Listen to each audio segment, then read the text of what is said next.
Hello, my name is Shahrukh. Today I am talking about parts of speech, a very important topic. What I believe, I consider it as the backbone of English language. It is really important for each one of us to know what parts of speech we have in English language, and by knowing their grammatical functions we would be able to use these all types of words in their respective places. So let's talk about them one by one. I want each one of you to be very attentive, to be all ears, so that you do not miss anything which is important for you to know about. We have 9 parts of speech in English language: verbs, nouns, pronouns, adjectives, articles, adverbs, prepositions, conjunctions, interjections. All these parts of speech play different grammatical functions in our sentences. To compose and form good sentences, we definitely need to have a very strong command over all these 9 parts of speech. We'll talk about them one by one. By the way, what I have done for your ease and convenience, I have divided the entire lesson of mine into 3 parts. Alright, I have given them name: lesson 1, lesson 2, lesson 3. This is actually how I'm going to conduct this video lesson. Lesson number 1 is all about verbs, nouns and pronouns. How to go about using them, what different types of nouns do we have in English, what different types of verbs do we have in English, and so is the case with pronouns. We'll talk about them one by one in detail.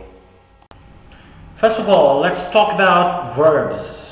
One of my teachers, I do remember, used to say, if you really want to have a very good command over any language, the most important thing of all is to know the verbs. By knowing verbs, you may communicate your ideas to a great extent. So first of all, let's talk about the verbs we have in English language. What I believe, every sentence can be divided into 2 main parts: the subject and the predicate. The subject is what the sentence is all about.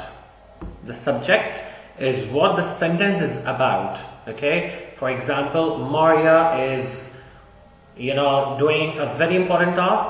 So what the subject of the sentence is? Maria. Alright, because the entire sentence is about Maria. Ali is going to attend his computer classes today. So what the entire sentence is all about? The entire sentence is all about Ali. So Ali here in this sentence is the subject of this sentence.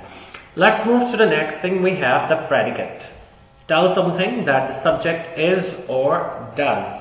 Means the rest of the part of the sentence is the predicate of a sentence. We need to keep it in our mind. And the most important word in the predicate is none other than but its verb. It is the verb of the sentence.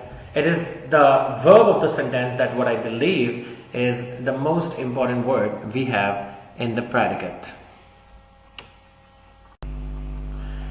So, as I mentioned earlier, a verb is actually a key player in the game here. So, let's talk about it in detail. A verb expresses action done by or to the subject, or it expresses a state of being of the subject. When we have some actions in the sentences, we can say that those sentences are either being done by the subject or to the subject.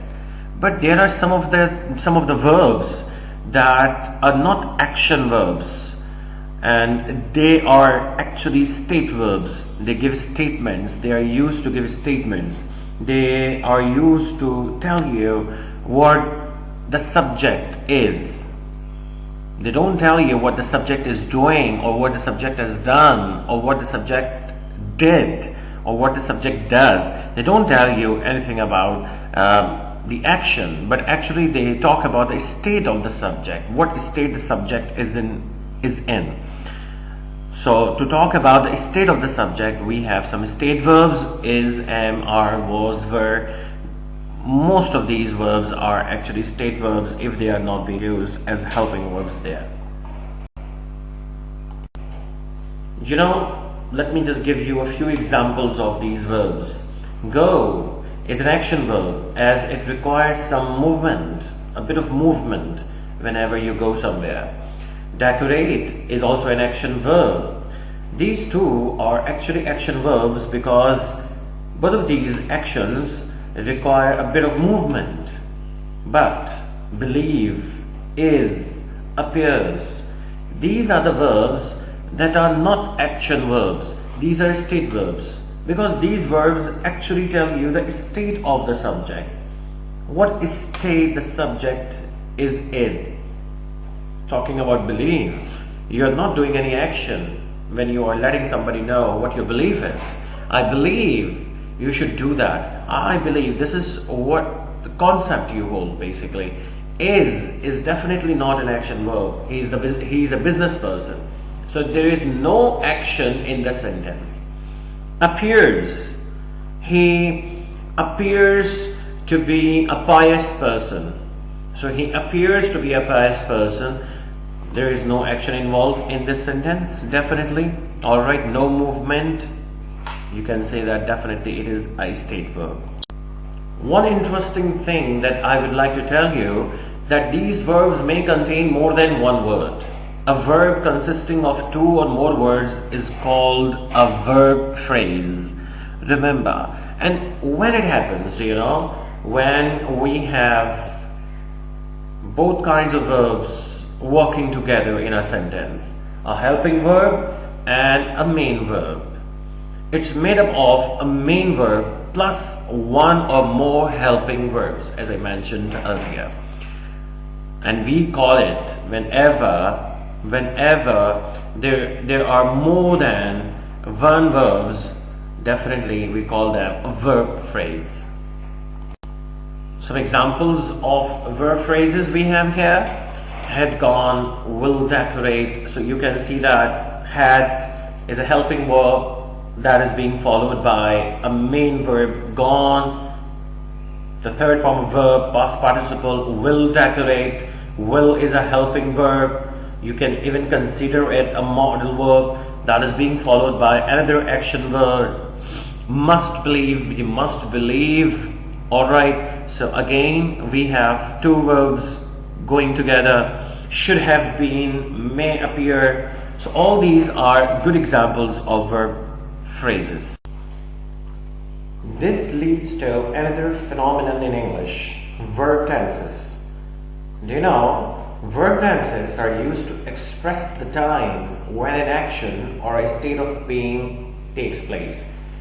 Definitely we will talk about all verb tenses we have in English language in detail in another video lesson. For the timing, I have just introduced this topic to you so that you keep it in your mind that we are going to discuss this topic too, as it is very important. Let us now move to another part of speech, nouns. A noun names a person, a place, a thing, or an idea. I have some examples here for you. Student. Student is a common noun. Barbara is a proper noun. State is a common noun. Cleveland is a proper noun. Sofa is a common noun. Freedom is an abstract noun. So these are different types of nouns. In this video lesson ahead, we are going to talk about two very important types of nouns, common and proper nouns. Examples of nouns, a bit of more description of the same nouns that we have seen earlier.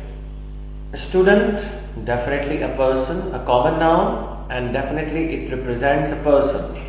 Barbara is not a common noun, it is a proper noun, but it also represents a person. State, a common noun, represents a place. Cleveland, a proper noun, represents a place. Sofa is a common noun, but it is not a person or a place, it is a thing. Freedom is an idea. That is why I categorized it as an abstract noun. Let's talk about two important types of nouns, a common noun and a proper noun. What is a common noun? A common noun names a category of people, places, things, or ideas. It could be anything. It could be a person. It could be a state. It could be an idea. It could be anything.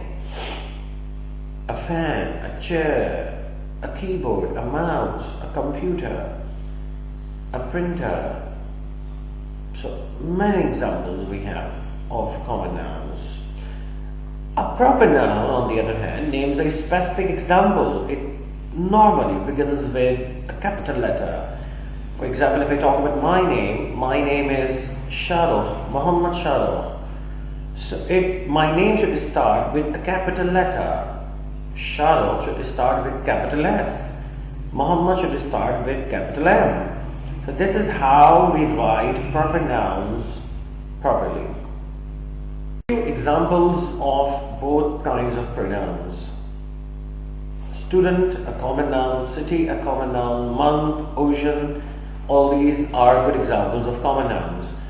And let's talk about proper nouns. Barbara, Cleveland, May, Atlantic. All these are good examples of proper nouns. And you can see it very well that all proper nouns have been written with capital letters. Nouns may be singular or plural. You need to understand that. Especially common nouns I'm talking about. You cannot make proper nouns plural. It is not possible. You cannot say Shahrukhs. Alright? So, we cannot turn proper nouns into plural nouns, but we can definitely turn common nouns into plural nouns. A singular noun refers to one thing, one person, one place, one idea. Or a plural noun refers to a number of people, places, things, or ideas. Two or more would be plural. Most plural nouns are formed by adding the letter S to the end of the singular noun. Or sometimes we put an ES or IES according to the rules that I'm going to talk about later in the video. Some examples of turning singular nouns into plural nouns. Sofa, sofas. Man, men. Woman, women. Child, children. Leaf, leaves. Some good examples of turning singular nouns into plural nouns. Now we are talking about a part of speech that is actually used to replace the nouns. Some of the things that we were talking about a bit earlier in the video. You can very well understand it by its definition given in here. A pronoun takes the place of a noun or a group of nouns. So for example, let's say he can take the place of any name of a male person. She can take the place of any name of a female person. It can take the place of any name of a common noun or a thing. This is actually how they this is how they go about replacing nouns in English language. And you know, there are some people who say that we use these pronouns to avoid the repetition of nouns. For example, I'm talking about myself and I start saying this. My name is Shahrukh. Shahrukh is a good person. He's an English teacher. Shahrukh has been teaching English language for about last 13 to 14 years. So it doesn't sound good when I repeat my name again and again. Instead of repeating my name, what I should do, I should use a pronoun I. It would definitely make my life even easier. I don't have to repeat my name again and again in my explanation. I just say that my name is Muhammad Shahrukh. I'm an English teacher. I've been teaching English language for about last 13 to 14 years. How simple is that? I think you like it. Let's talk about one more thing here. Antecedent. What an antecedent is. The word or words that a pronoun refers to. is called the antecedent of the pronoun. Here's a very good example. Angela quickly ate her lunch. So, what pronoun do we have in this sentence? Her. Her is actually referring to Angela. Her is actually referring to Angela. So Angela is what? Antecedent. Whenever a pronoun is referring to its noun, that noun is actually its antecedent. Alright? You need to understand that. For example, if I say that like Ahmed is completing his task. His task is referring to Ahmed. So Ahmed is an antecedent. Is the antecedent of the pronoun his. You need to understand it well. Okay, so what I believe in today's video lesson, I have taught you many new things. It's high time to test your understanding, how well you have understood each and everything that I told you in the video. So we'll do it by just doing this exercise number 1. Okay, by following the directions that I'm going to give you. Okay, and the directions are that you need to read through the sentence very carefully. You need to find what pronouns, verb or verb phrases, nouns, alright, all these are the things that you are supposed to find in here. What you need to do, you are supposed to, as you find a pronoun, you are supposed to encircle that pronoun. Encircle, you are supposed to put that pronoun into a circle. You are supposed to draw a circle around it. And whenever in these sentences of exercise number 1, you find a verb or a verb phrase, you are supposed to double underline them. Double underline them means you are supposed to put 2 lines underneath a verb or a verb phrase that you see being used there in the sentences of exercise number 1. And let's talk about nouns. What you are supposed to do with nouns if you find them in the sentences. You are supposed to simply underline the nouns. Put a single underline there underneath a noun or a noun phrase that you find in the sentences. I think the instructions or the directions are quite clear. You are ready to take your test, and I believe that you will definitely do well in this test, as you must have very well understood all the things in this video lesson. So let's start with the first sentence we have in here, right in front of us.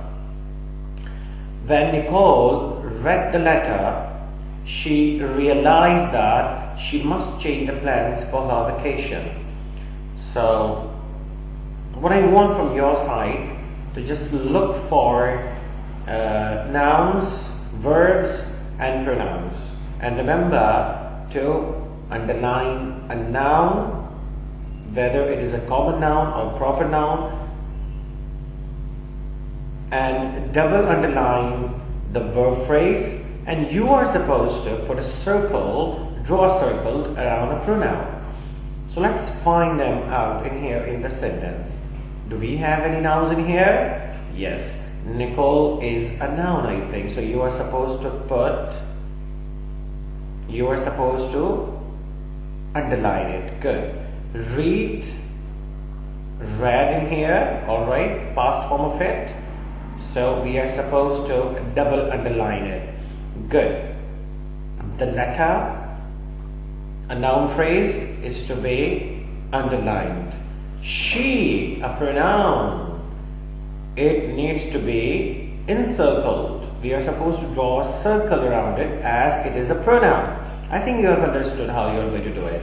So let's see whether you find other pronouns in the sentence, other verbs and pronouns in the sentence or not.